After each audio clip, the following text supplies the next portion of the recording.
Wilbur Arthur Kent, Exactly. also known as Bill. Exactly. I'm super excited for this interview today, and I have heard from you, of course, living here at Parkdale and me working here, many stories about the Dominican Republic. And I remember when I first came to Granville, I was sort of curious what this fuss about this little island in the Caribbean was all about, and why so many people were talking about it and involved with it. And so what we'd like to do in this next few minutes that we're together, we'd love to hear from you some of those stories of the beginnings of that connection of Granville Chapel with the Dominican Republic. Tell us a little bit about who you are and where you came from. Well, I was born in Alberta, but grew up in Penticton. My mother was American, born in Montana? Yeah, Montana. My dad met her. He was gallivanting, and they got married in Longview, Washington, 1931. Went to the Peace River country, and then when they couldn't take out a homestead, they came back down to Alberta where my dad had grown up, and that's where I was born. We thought that we were going to the States, but they blocked my father from doing that, so I grew up in Penticton, which is nice. I'm glad to be on the Canadian side. As far as church was concerned, my mother had come to know the Lord through an evangelist, E.K. Bailey, an American, when she was just 16, married a non-Christian man, but when I was about 2 years old, my dad became a believer. So I grew up in a Christian home. And we attended the Brethren Assembly in Penticton during all of my early life, right? Well, until I left home, yeah. And then I came to Vancouver in 1953 and got a job with Ken Smith at the Oswald Smith Printing. And if you want a Granville Chapel connection, at that particular time in the fall of 1953, Harold Wildish, a missionary from Jamaica, was speaking at Granville every night for a month.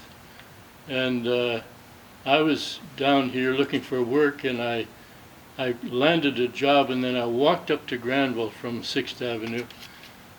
Got there early, and Ken was practicing singing.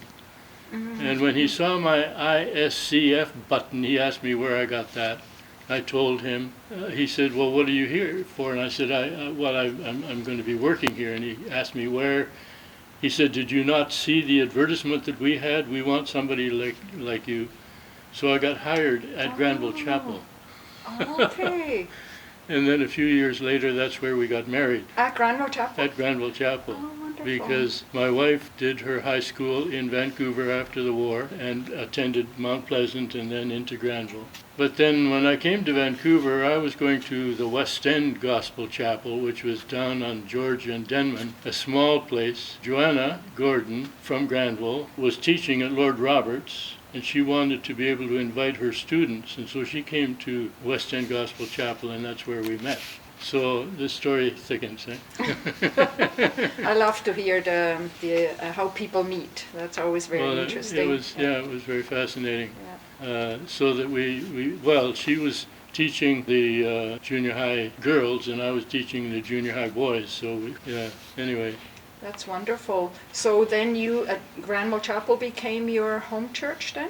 Not at that point, no. Not yet. No, as a matter of fact, we stayed at West End Gospel Chapel. We married in 57. We were always interested in missions. And of course, you were talking about this little island with all of the noise here in Vancouver.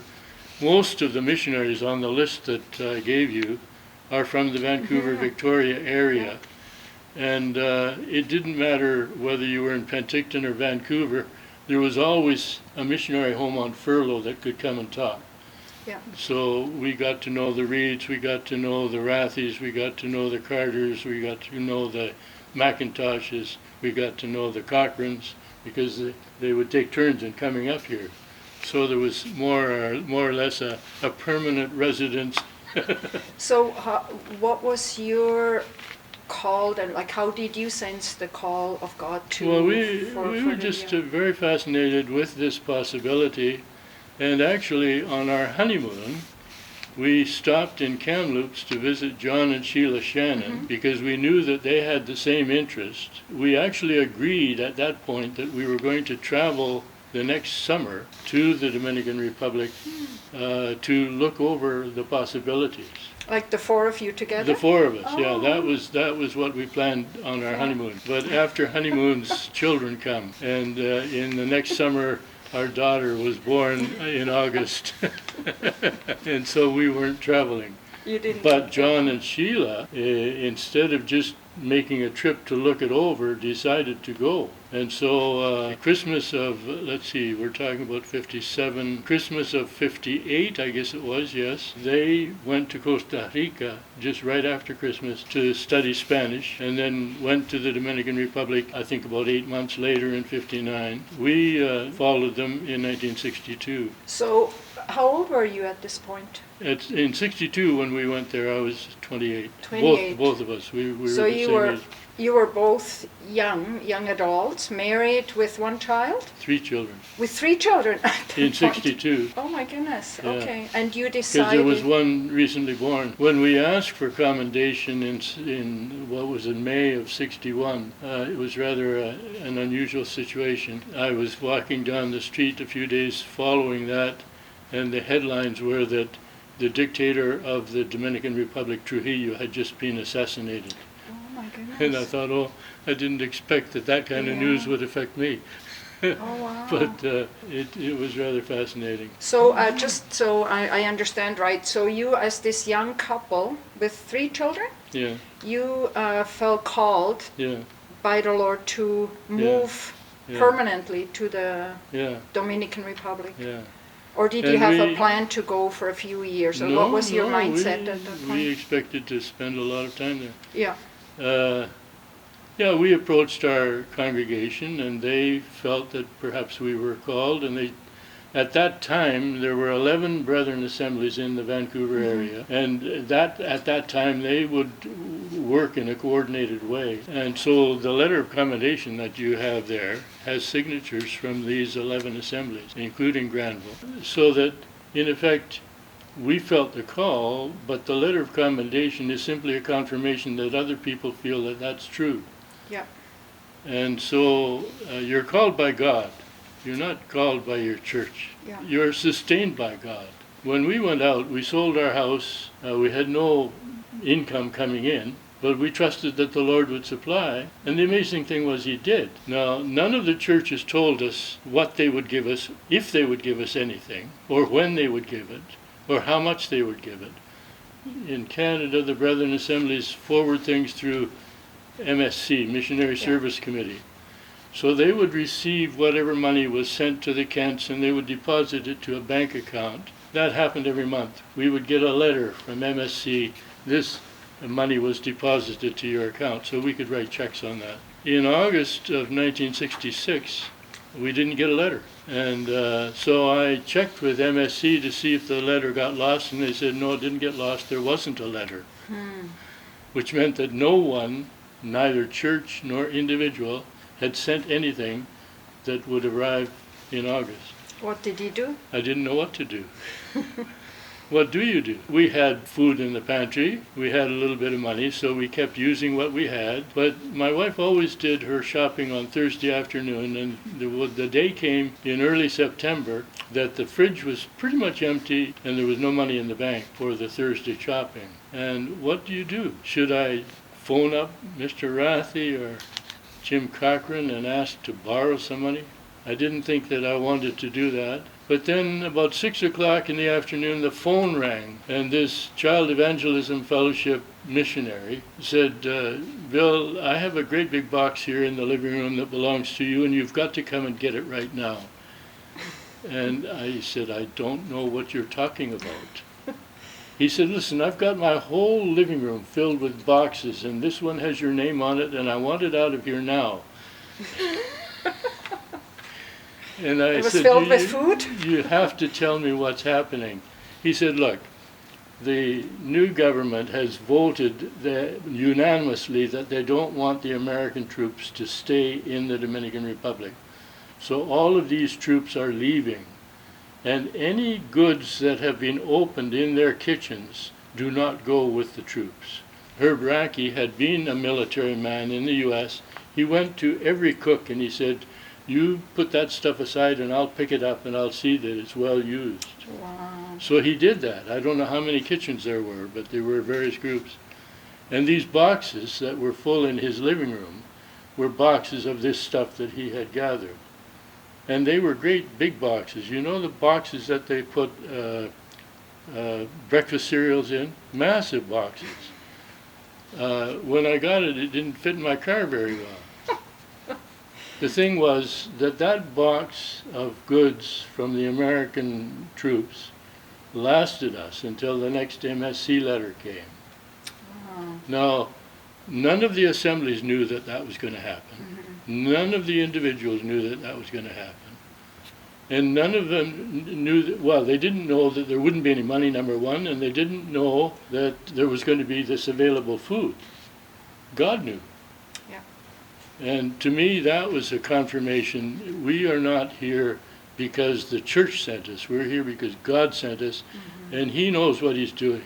Mm-hmm. And He knew that we didn't need money that month. It's very encouraging to hear that, because I think we, in another conversation, right, you shared with me how different life is now for people that go on the mission field, where they have to have a certain support, and it was very different in this time, right? It was really and relying there are on still the many, Lord. many missionaries that are living that way. Yeah, it's wonderful. You don't know, yeah. You only know what has been deposited to your account.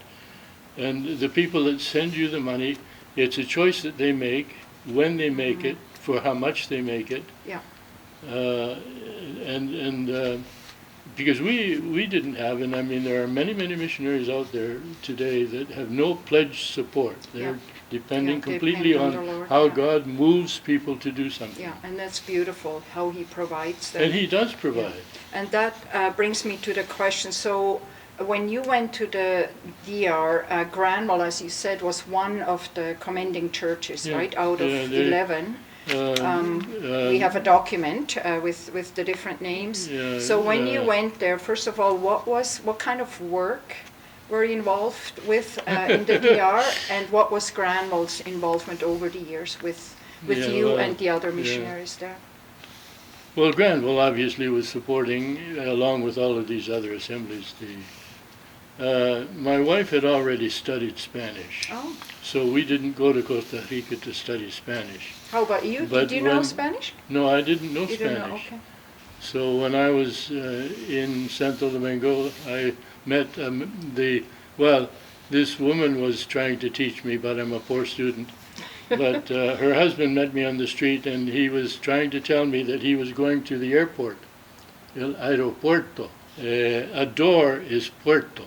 I didn't know what door he was talking about. Yeah, it's hard to learn languages. But one of the missionaries came to Canada and loaned me her car. And so I became a chauffeur. That was my first job.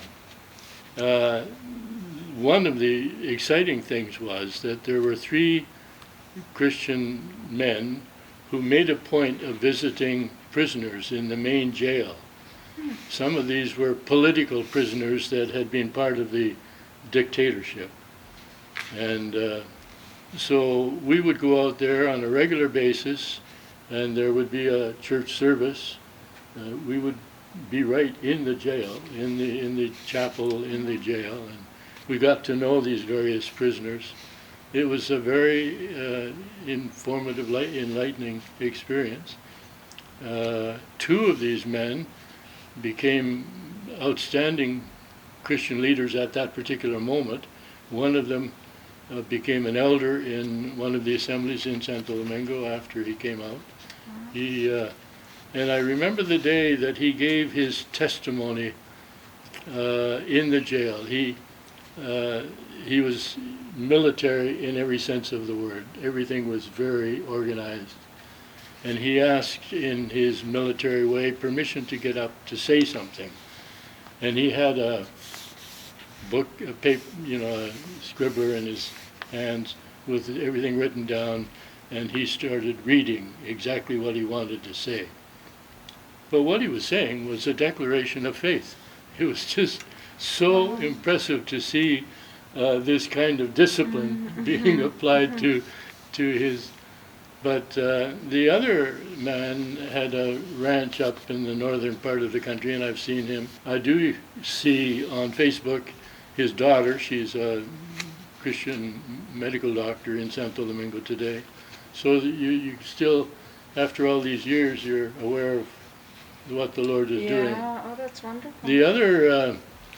The other person that I would drive around, at one point a missionary came to the Dominican Republic and went specifically to Haitians, and speaking in Creole and French, and established about a dozen churches in various parts of the country. But then it came to the point where he had to leave his missionary activity, so he asked Mr. Rathy if the brethren churches could be responsible for these Haitian assemblies. There was a Haitian man who was sort of the leader, spiritual leader, and I guess to some degree an organizational leader. But he needed to get around to these various assemblies. These assemblies were all on sugarcane fields. Plantations, yeah. Because that's the work that the Haitians were doing, cutting sugarcane, and so that's where they were living, and that's where the churches developed. And they were in quite distant places. So I was a chauffeur for this gentleman, and I got to see what God was doing amongst the Haitian community. Yeah. Very fascinating.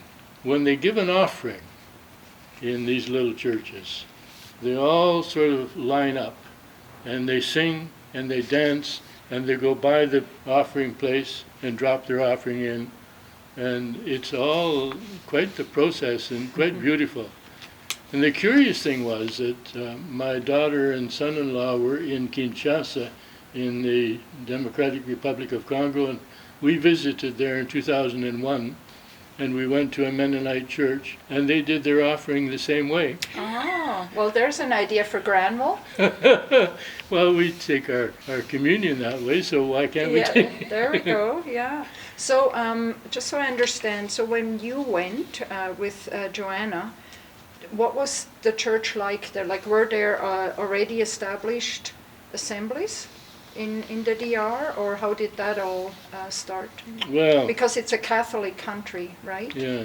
Arthur Peterkin was the person that went first in 1920. From Vancouver. From Vancouver. Yeah. Yes. And Duncan Reed followed with his wife Mary the following year. They were from Scotland, but they were also tied to Vancouver because Duncan's brother, Will Reed, was involved in the establishing of the Open Assembly here in Vancouver in 1911. Oh, wow. And Arthur Peterkin was involved in that same project, but then was commended to Argentina and served there for about 6 years. And then a British railroad worker in the Dominican Republic invited him to come as a missionary there. So they started, and the preaching went on. Then the Reeds came, and then in 1928, the Peterkins needed somebody to teach their children, and Ian Rathy went down as a very young man. John Jenner, Ian eventually came back and married and went back again in about 1933, I think. And at that time, I think Ralph Carter went down. And then I'm not sure what year it was that Don and Gwen McIntosh went. Reeds were in Puerto Plata, and they established a church there. The Carters were in Santiago, and they established a church there. McIntoshes were in La Vega, but the church had already been established there with Peterkin and those that followed him. So that was the earliest church in La Vega. And then Ian Rathy eventually went to Santo Domingo in 1939, I think it was, and established a church there. And where did you live? Where were Santo you? Domingo. In Santo Domingo. Yeah. Yeah. But in Santo Domingo today, it's a big city now, but there's more than 40 assemblies in that one city. Oh, wow. Plus, I think around 130 in total throughout the island. Oh, today there's 130 assemblies? Something like that. Wow. And they have quite a number of full-time Christian workers. I was talking to Manuel Medina this week, and he was telling me that things are stronger now than they've ever been in the whole island. Yeah. And yeah. So tell us a little bit more. So you started as a chauffeur, you said, and what happened there? Did you? Well, you learn Spanish and you learn to get involved. My background is printing. One of the projects that was going on at that time was a printing program that Ian Rathie had established. He started that about 1940. We arrived in 62. And they wanted to come home for a period of time. And so I was responsible to keep the printing program going for about 18 months or 2 years. Yeah. And that was an interesting experience, talking about God will supply. I thought that I would get, a sort of a manual of this is what we do. I didn't get a manual. Figure it out. And I thought that the wages and the rent and so on was already covered. It wasn't. Surprise. So I not only had the privilege of managing this place, but I had to finance it as well. But this is where God comes in. Yeah. The amazing thing is that there was money for the salaries and there was money for the rent and so on during the time that I was there. But this was a good experience. What did you print? There was and they still do it, they call it Senda de Luz. It's a magazine for Christians. They do that, I think, 4 times a year. And that's circulated throughout the whole Dominican Republic and also in other Latin American countries. And they were publishing at that time a 4-page leaflet that would be like a large tract. They published many hundreds of thousands of tracts. And now they publish books as well. One of the big projects that they do every year is material for the VBS program. They have a program that they follow, I don't know how many years, but they sort of repeat the thing maybe every 10 years or something less. But this VBS material is used throughout the island extensively. Every church has VBS, and probably people in that church, in their homes, they'll have a VBS. So there's many thousands of children at the VBS every year. Wow. And that material is being printed there. And who writes the material? Who are the authors? Well, I guess Ian Rathie was some of it. There was a missionary, Edith House, that was very much involved with that. And they bring in other people to do. I mean, there are highly qualified people, well-educated people that give their time. So I am not up to date on who actually authors this. Well, in other conversations you have shared with me that there's very strong Dominican leadership in the church. What are some, maybe you can share some of those experiences of young Dominicans coming into leadership and extending the kingdom in the Dominican Republic. One of the first families that we got to know was Fonchi Lockwood, who had children about the same age as our children, and they still consider each other cousins closer than their real cousins. Fonchi was well known as a very gifted preacher. He was working at that particular moment in a very good position with the central bank. He was a banker by training, but he was a very gifted person in so many different fields. When Don McIntosh was there up until 1964, he would get Fonchi to record for radio programs, and Don and Gwen, Don basically produced taped programs and sent them to 50 different radio stations. And so Fonchi was one of the speakers that would record for this. He got together with Jim Cochran and John Shannon and some other Dominicans. Jim was involved with Emmaus correspondence courses. John was involved with book distribution. there were radio programs that were going on. So they came together and made an organization called DELE, D-E-L-E, Distributors and Editors of Evangelical Literature. And so it embraced all of these things. This group that came together were missionaries and Dominicans working on the same. At one point, Don McIntosh left his recording equipment with me, and I'm not a radio man. But at the same moment, in 1964, when he left the country, Trans World Radio began to broadcast from Bonaire. And I thought, that's where we need the radio program. In '69, I bumped into Trans World Radio people and asked them, can we get a radio program? Oh yeah, you can get 15 minutes every week on our big station. We broadcast at 1 million watts, shortwave, 260,000. These were powers that you couldn't do in the States, but in Bonaire they allowed that. For $250 a month we could have these.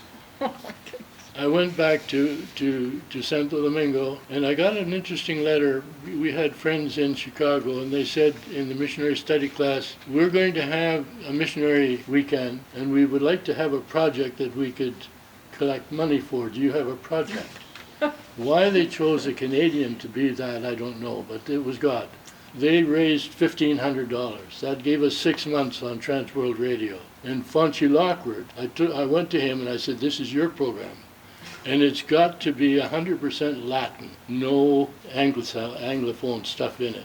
And so that program went on the air, and it was there for 18 years. Oh, wow. And Fonchi became well known because of his contacts there and in other places. He became well known to the American missionaries, and he ended up at the presidential prayer breakfast in Washington year after year. On one occasion, he had to introduce the new ambassador of the Dominican Republic to Washington, and he was supposed to be the helper to this new ambassador. But when they got to Washington, Fonchi was introducing the ambassador to all of the senators that he knew and all of the congressmen that he knew. God uses amazing things. You were at one point asking about the various milestones. And I have a list here that I'd like to refer to. Arthur Peterkin, one of the things that made him outstanding was his challenge for a debate with Catholic leaders. They accepted the challenge, and these debates were well attended. This will be in the church? Or where would No, they no, debate? it was in a public In a public place? In a public place. Yeah. Yeah, no, this was that's for the great. whole public. And I mean, it was so powerful that the crowds that in that early assembly, they have never been able to match it since. I mean, we're talking about, I have pictures of large groups, and they're not there anymore. Radio, Duncan Reed decided that they needed to use radio, and they fixed it up so that they could broadcast the Sunday morning service starting in 1938. And the last time I spoke at the Puerto Plata Assembly, it was still being broadcast. So that's a milestone. Yes. And sure. at that time, medium wave was being heard in a large part of Latin America. They were getting letters from all over. Now it's not that way, but yeah. Yeah, it's astounding. Children. One of the big things in the missionary activity in the Dominican Republic is the outreach to children. The home Bible classes, they get them started everywhere. Every congregation has many of these. They try to get every home to have a home Bible class. And you don't have enough teachers for all that, so you get your teenagers and you get them helping you. And that's where they learn to preach. And so they're not only leading children, but they're learning. And then these VBS programs with literally thousands of kids every year. And camps. There's camps all across the island. And schools. So that the outreach to children is a very effective and well worthwhile. Literature. Ian Rathie was the one that set up the printing plant. This Manuel Medina that I was speaking to on Sunday or on this week is very much involved with Prensa Biblica, the Bible press, Yeah. even now. And he was telling me what things that they're doing. Yeah. So that this that was established in 1940, what's that, 80 years ago, still going? Wow. Another thing that they used was tent meetings. There was, on one occasion, there was a preacher came from Venezuela, and for 2 months they had tent meetings in Santo Domingo, and that's where they established the second assembly. The first assembly was already there, but this, and so the Templo Bíblico de Villa Juana is what the name we would give it. Radio again, Don McIntosh, who I've already mentioned, and Fonchi Lockwood, both within the country. And by the way, the Transworld radio program was heard throughout the entire Latin America. When Fonchi went on the air, he did what I wouldn't do. He encouraged all of the listeners to write poetry. I'm not a poet, and I thought he was going to bomb. But we had stacks of letters from all over Latin America. They just loved their poetry. We had a year when the Latin American Mission introduced the idea of evangelism in depth. This was to get every congregation to do evangelism of a special nature for a period of a year, locally, citywide, province-wide, and nationwide. So basically, all of the evangelical churches were on this campaign for 12 months. The child evangelism brought in a Christian magician, and they had him on television.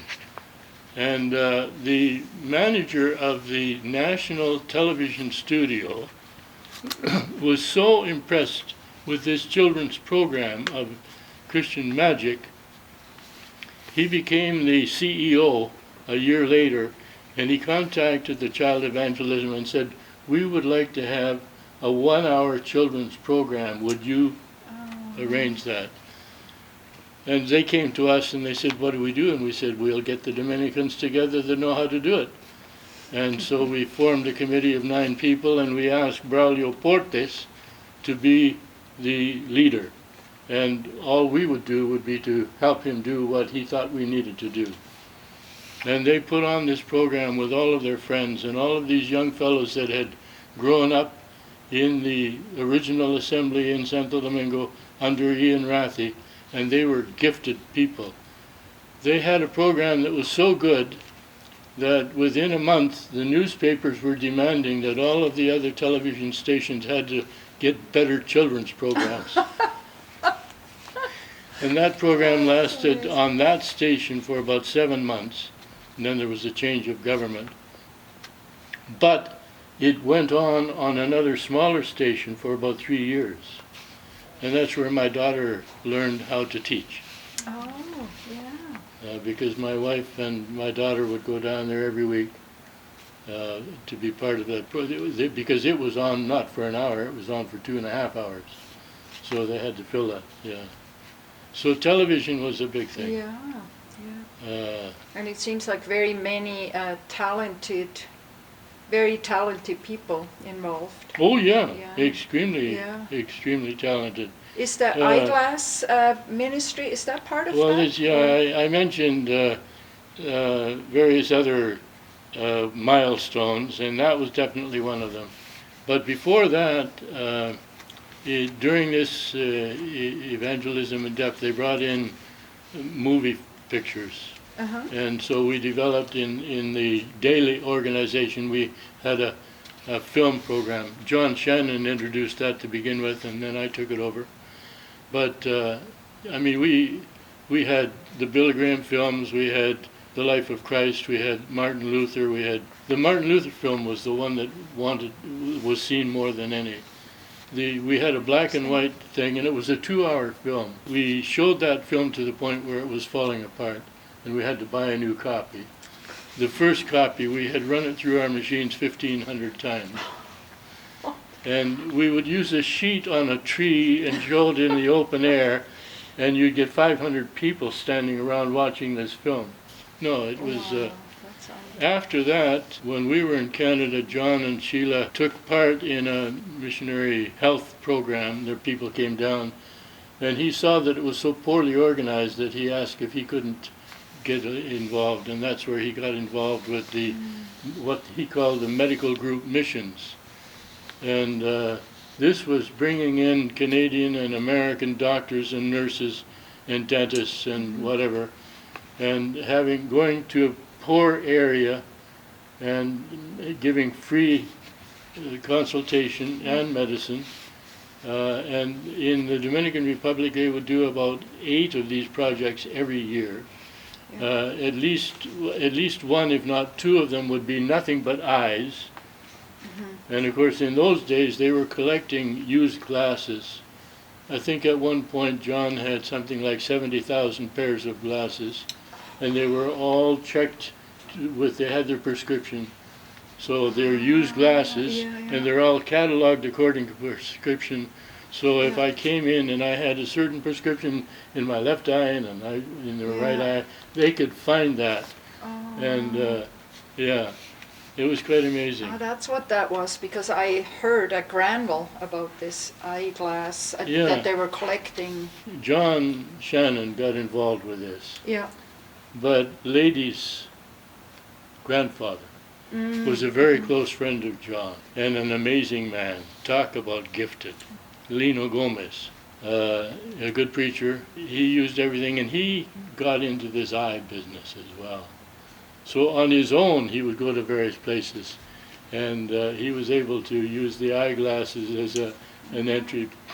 Oh, yes. And I thought that was very impressive. Creative, yeah. Because he wasn't waiting for the foreigners to come. Yeah.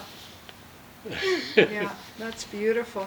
How many years were you in the Dominican Republic? 28. 25? Well, we went in 1962, and we came home in 1990. But some of those years we spent in Vancouver. Yeah. So when you I know you're still in touch with people in the DR. How do you look at the church now? What is the church like now in the DR? Like all the different branches of it. What are some of the strengths and maybe some of the struggles of the church there today? Well, unfortunately, it's so long since I've been there. Yeah. We left there in 1990. That's a long time ago. We visited many, many times. But the last time I was there was, almost 9 years ago. Yeah, I know you would love to go again, right? Yeah, if I could only travel, but I'm not traveling anymore. From what Manuel was telling me, things are going along very, very well. Now, that doesn't mean that every place is going well, but these various ministries continue functioning. What were some struggles that you had while you were there? You talked about some highlights, some milestones. What were some difficulties? What did you find difficult in your ministry in the DR? I guess the greatest difficulty was to keep myself in line. What do you mean with that? That sounds like there's a story behind there. No, it's a question of priorities, and I'm probably not the best at that. Like you feel you got involved with too many things, or what do you mean? Well, that could be part of it. I mean, when you're down there, there's so many things in front of you. One of the things that happened, we had a civil war, and the Cochrans decided to take up residence in Miami. And one of the things that he had been doing was he was representing the Brethren Assemblies on the board of directors of the Bible Society. And he asked me to do that, so I did. And I was actually on that board for 17 years. And it was a fascinating experience, in contact with all of the different churches. And initially it was just a branch office, but then they decided to register it as a full-fledged society. On another occasion, the Archbishop of Canterbury came to Santo Domingo, and he was a member of the Bible Society, so we had a reception for him. I shook hands with the Archbishop of Canterbury. He said to me, "What are you doing here?" And that was this astounding question. How do you answer that? Yeah. We had a civil war, and we had to be very, very careful. We learned, it was curious, there were certain areas of the city that you could go and there was no concern. Yeah. But there were other areas that you didn't dare to go to. So you had to, and I mean, in the middle of the Civil War, Fonchi and Jim Cochran and others started a new assembly, but it was started right downtown, and that downtown section was actually controlled by what the Dominicans called the Constitutionalists, which the other side called the rebels. But so we started going to that little assembly, and we had to cross from the one side to the other. So we were inspected by the rebels, and we were inspected by the government forces, and that was an interesting experience. On one occasion, I went with Fonchi and two of his sisters to have a Coca-Cola in that downtown section, and we had an American young man who had come down to be a help in missionary activity. But he was a tall football type, blonde hair, blue eyes, and we were in the Constitutionalist sector, and they were afraid that he was an American spy. Mm-hmm. We had to get out of there very fast. Mm-hmm. Yeah. Yeah, but you were never in danger? They never questioned me. Yeah. I didn't look American, I guess. Yeah, yeah, yeah. As you know, the Dominican Republic is very close to your heart, and I know you're praying for the country. What do you see Granville Chapel's involvement going forward, and how important is it for us to keep that connection that's so has been over so many years? How important it is to keep that connection going? Well, my understanding is, and this is true all over the world, that the people that have been evangelized feel a very close affinity to the groups that evangelized them. Mm-hmm. So the Dominicans look to Vancouver as their mother church, in a sense, mm-hmm. and they feel an affinity. And my impression is that kind of friendship, fellowship, should develop into even more cooperation. And the question is, what can be done? I mean, we've got an ideal situation right now with Jonathan and Lady. Mm-hmm. They're Dominicans, mm-hmm. and they're part of Granville Chapel. And I would like to see more of that happening in both, but I would also like to think that perhaps leaders here in Vancouver who have a world vision would be willing to sit down with leaders in Santo Domingo that have the same world vision and see, well, is there something that we could do where we can work together? But not Vancouver as the sending and Santo Domingo as the receiving. No, as co-equals. Mm-hmm. They already have good contact with Spain, and with other Latin. And Manuel was urging me to come and attend a meeting that they're having very soon in Bogota with assemblies from various countries. Mm-hmm. I wish I could go. Mm-hmm. But it's this. I think that if we could find something where there could be some sort of working together, not just accepting visits and so on. I mean, obviously, there's a language barrier for Vancouver and Santo Domingo, but Santo Domingo, there's over 1 million Dominicans in New York or in the U.S. English is, a lot of people are speaking English. Yeah. The Dominicans have less problem with English than we have with Spanish. Mm-hmm. But somehow or other, there needs to be this ongoing interchange of mutual respect and mutual encouragement. Yeah, yeah. And I hear that very loudly from all your sharing is you went there, God sent you there, but you were blessed by the Dominicans just as much as, right? So it's as you say, like we can learn from each other, and I think it's probably a good idea to pray into that, like how can we work together and encourage each other on? We're all part of the body, yeah. No, I mean, when you go as a missionary, in a sense, you sort of think, well, I'm out here to do a job. Yeah. But the biggest part of it is that you're out there to see what God's doing. Yeah. And you're more of an observer than an activist. Yeah. Because he's going to do his thing, and he does his thing. Mm-hmm. And sometimes we can cooperate, and sometimes we get in the way. Mm-hmm.